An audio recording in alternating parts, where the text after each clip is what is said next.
Alam po ninyo, ang dalas nating magturo ng kamay sa mga tao, maiiwan ka sa rapture kasi ikaw ay masama.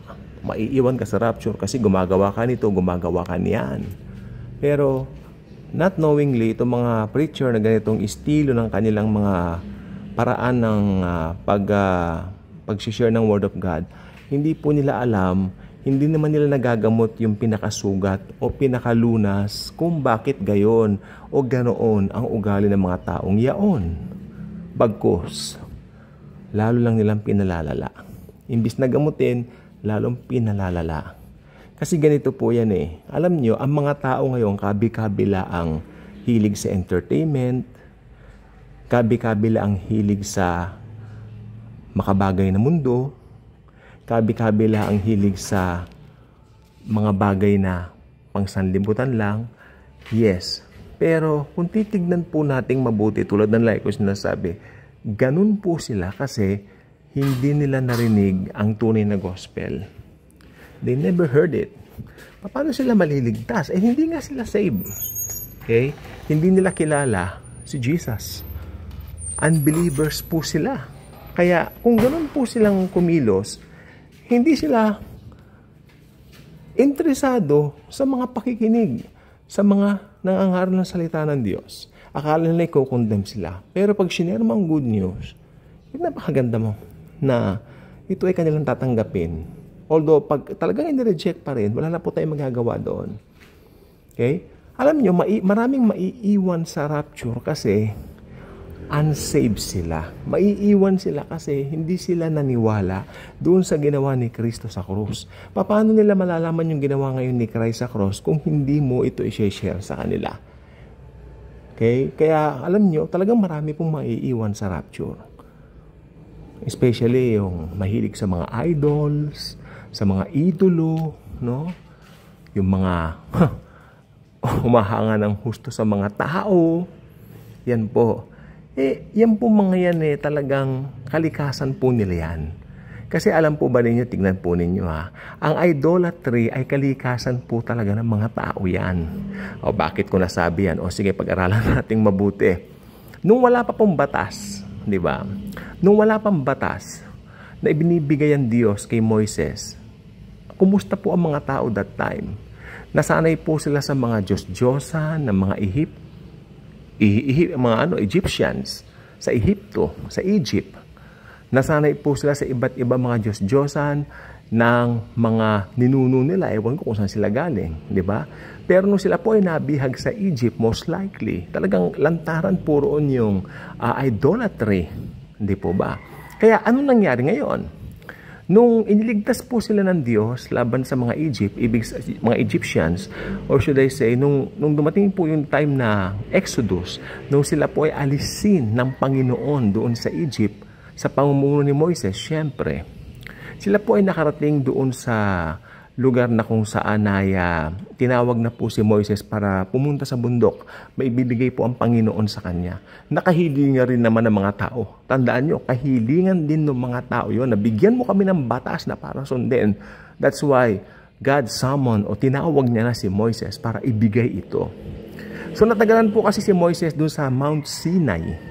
Okay, sa Mount Sinai, ang tagal niya. So yung ibang mga talaga may rebellious na puso, no? Ay talagang galit na at pinuntahan pa si Aaron at sabi, Aaron, gawan mo kami ng Diyos-Diyosan.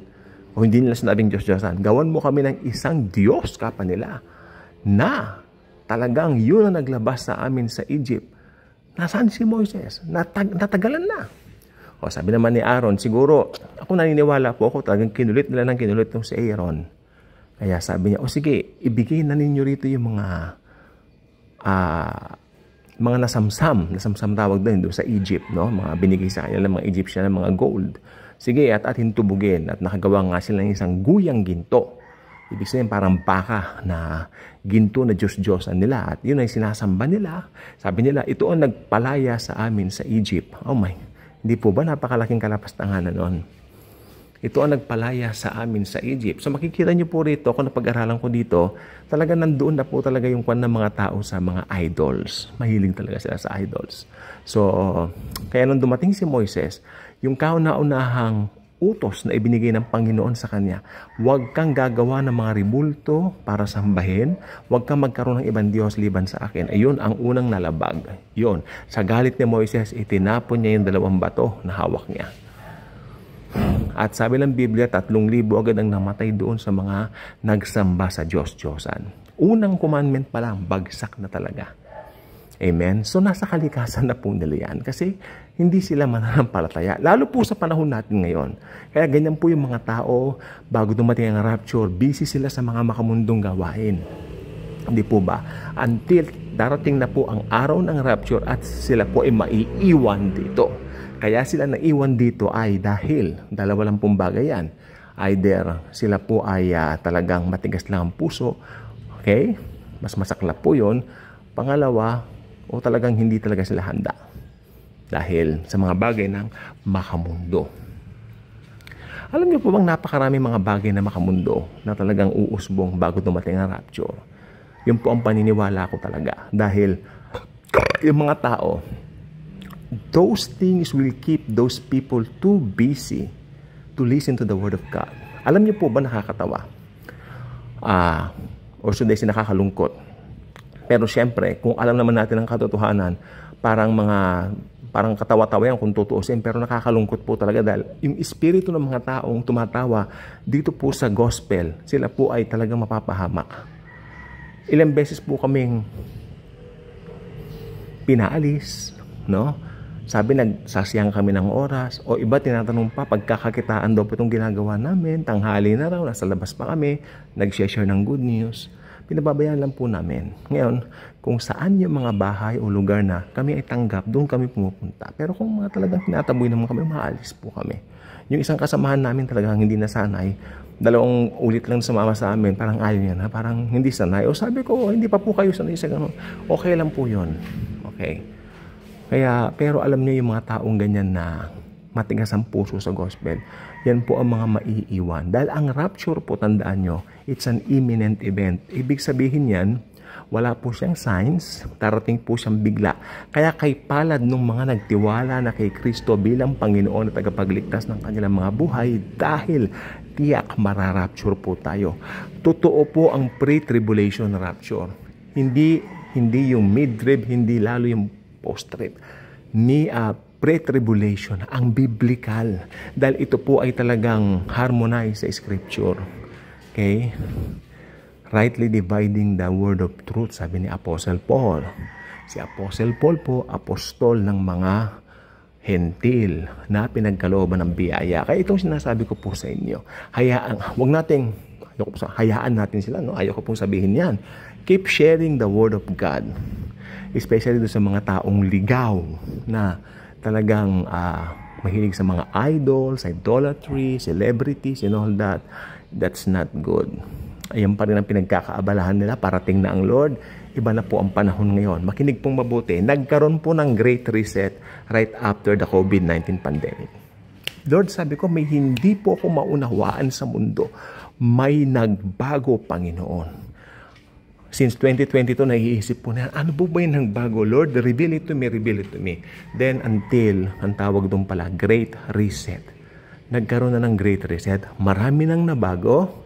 Lahat ng pamamaraan, lahat ng sistema, marami nang nabago. Mas, makinig pong mabuti, importante po to, mas naging idolatrous ang mga tao right after ng COVID pandemic. Lahat ng tao gusto sumikat at marami naman ng iba hinahabol sa social media, hinahangaan sila ng husto, not knowingly na nilalayo yung chance ng mga humahanga sa kanila na mapalapit kay Kristo.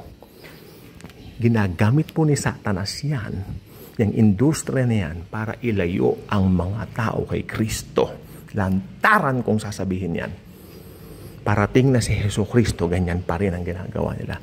Dudugtungan ko po itong message ito because this message is very important. Yung susunod ko, isusulat ko lahat yon, yung mga naobserbahan ko tungkol sa Great Reset. At Sa awa ng Diyos, baka maka-interview ko ng ilang mananampalataya at isusulat ko yung mga pananaw nila tungkol sa nangyaring ito. Ako talagang tinanong ko yan, may nagbago.